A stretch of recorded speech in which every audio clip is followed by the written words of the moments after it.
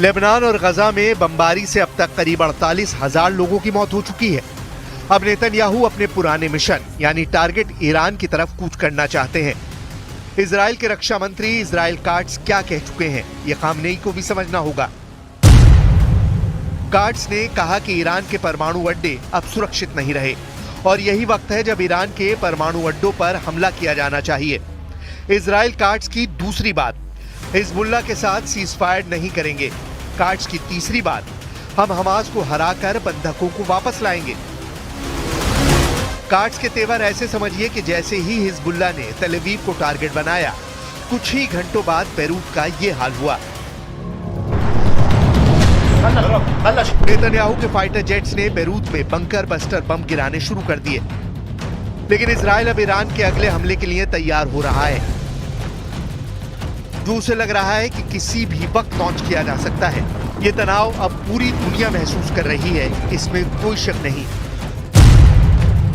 1 अक्टूबर 2024 को ईरान ने इजराइल पर 200 मिसाइल फायर की।